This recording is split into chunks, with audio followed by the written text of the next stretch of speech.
Salut à tous et bienvenue sur AZ237. Il n'y a rien que l'on devrait chérir plus que sa famille.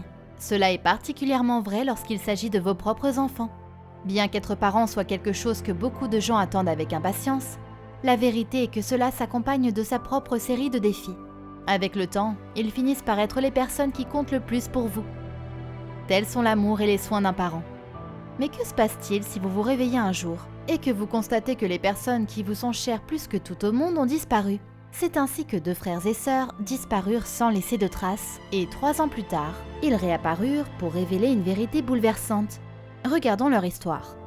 Mais avant de commencer, j'aimerais vous rappeler qu'après avoir regardé cette vidéo, vous pouvez faire un tour sur notre chaîne pour découvrir de nombreuses histoires à la fois incroyables, intéressantes et émouvantes. Et n'oubliez pas de vous abonner à la chaîne et d'activer la cloche de notification si vous êtes nouveau parmi nous.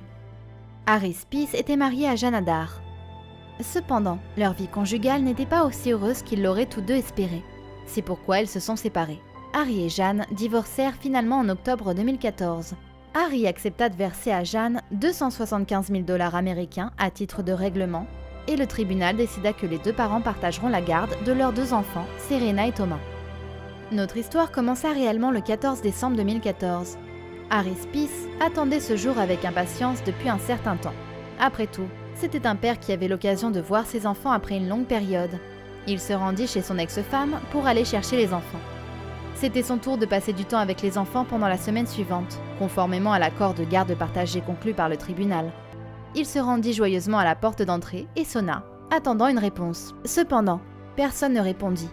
Il attendit patiemment pendant près de 10 minutes, en continuant de sonner, mais en vain. Sa première conviction était que la sonnette était cassée. Il se mit à frapper à la porte à la place. Les minutes passèrent une fois de plus, sans réponse de l'autre côté. L'inquiétude et la crainte commencèrent à l'envahir et il trouva cette évolution très suspecte.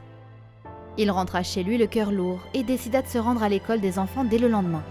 À son arrivée à l'école de Carindale à Brisbane, il fut accueilli par une nouvelle choquante à laquelle il n'aurait jamais pensé.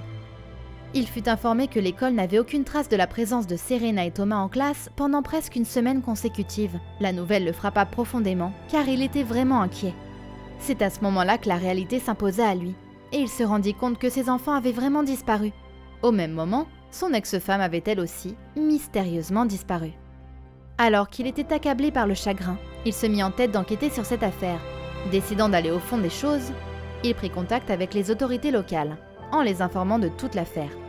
Peu après, les forces de police lancèrent une véritable opération de recherche. Après avoir examiné les antécédents des personnes impliquées, la police émit d'abord l'hypothèse que l'ex-femme d'Harry, Jeanne, aurait pu emmener les 2 enfants en Europe puisqu'elle possédait la double nationalité au Royaume-Uni. Au départ, cette approche les mena à quelques faux indices et conseils. Cependant, après avoir mené des enquêtes plus approfondies, rien ne confirma cette hypothèse. Un autre coup porté aux efforts d'enquête était le fait que Serena et Thomas n'étaient inscrits dans aucune école de l'État après leur disparition. Leur carte médicale n'indiquait aucune activité non plus. Au fil du temps, leur présence donna l'impression qu'ils n'avaient jamais existé du tout. 3 années s'écoulèrent et Harry dépensa beaucoup d'argent pour retrouver ses enfants. Il prit contact avec tous les meilleurs avocats, enquêteurs privés et spécialistes de la récupération des enfants. Mais tout cela ne porta finalement pas ses fruits. Même si toutes les tentatives et tous les efforts échouaient, Harry n'abandonna pas. Il continua de se battre. L'amour qu'il avait pour ses enfants le poussait à ne pas abandonner. Décidant de faire connaître sa situation, il créa une page Facebook pour partager son histoire avec le monde entier. Au fil du temps, l'histoire attira l'attention, car elle gagna près d'1 million de sympathisants qui sympathisaient avec lui. Cela fit renaître l'espoir dans l'âme d'Harry. Il savait que tout cela ne serait pas vain et qu'il sera l'homme le plus heureux du monde un jour où il reverra ses 2 enfants bien-aimés. Comme on dit, la passion et l'effort sont toujours payants, surtout si ce que vous faites est juste. Ce qu'Harry ne savait pas, c'est que sa chance était sur le point de tourner. C'était au mois de mai de l'année 2017. Des experts américains en matière de progression de l'âge se présentèrent et fournirent 2 esquisses de ce à quoi Serena et Thomas ressembleraient maintenant. Bien qu'il ne s'agissait que d'images, c'était la seule chose sur laquelle Harry pouvait compter. Les images avaient soudainement fait de la recherche de ses enfants la priorité numéro 1 de sa vie. Alors qu'il en faisait une priorité absolue, les enquêteurs utilisèrent également les nouveaux croquis pour lancer leur investigation. Pendant que tout cela se déroulait, Harry prit le temps de laisser sortir son cœur dans un post émotionnel sur Facebook, à l'occasion de l'anniversaire de la disparition de ses enfants. On peut dire sans risque de se tromper que le post lui-même laissa beaucoup d'émotions avec des larmes dans les yeux. Il écrivit « Aujourd'hui, je réfléchis à une étape monumentale dans la chronologie depuis l'enlèvement de mes enfants par leur mère. Cela fait 3 ans que je n'ai pas eu de nouvelles de leur éducation, de leur santé, de leur bien-être et de tant de choses que tout parent inquiet tient pour acquis.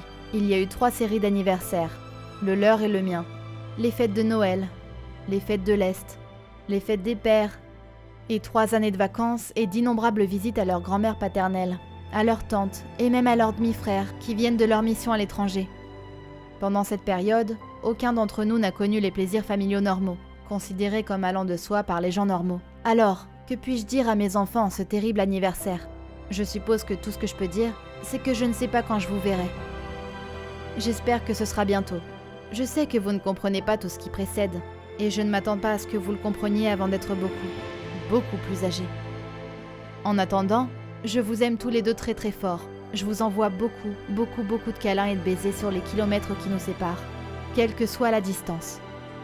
C'était vraiment un spectacle déchirant de voir un père traverser une situation désespérée comme celle-ci. Et en même temps, l'amour qu'il manifestait pour ses enfants, à travers ce poste fit fondre le cœur de beaucoup de monde. Il méritait de passer du temps avec ses enfants et de leur donner beaucoup de câlins et de baisers. Chaque année, chaque parent mérite de le faire. 7 mois plus tard, cependant, la vie d'Harry fut bénie. Noël approchait de plus en plus. Il entendit un coup sévère à sa porte. Lorsqu'il alla ouvrir la porte, il était stupéfait, car il ne pouvait pas croire que ce qu'il voyait était réel ou non.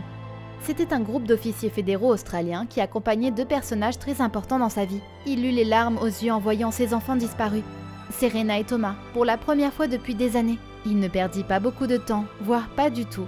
Il serra dans ses bras les 2 enfants qu'il avait longtemps cherché à retrouver. Toutes ces nuits de larmes, de désespoir, d'anxiété et d'épreuves donnaient l'impression qu'elles en valaient la peine, car tout cela menait à ce moment. Après plusieurs années de chagrin, Harry était enfin satisfait. Serena et Thomas avaient maintenant 9 et 8 ans. Ils avaient été retrouvés à Sunshine Coast, dans l'arrière-pays avec leur mère. Elle fut accusée de crime d'enlèvement parental, car elle avait un procès devant la Cour fédérale du circuit d'Australie.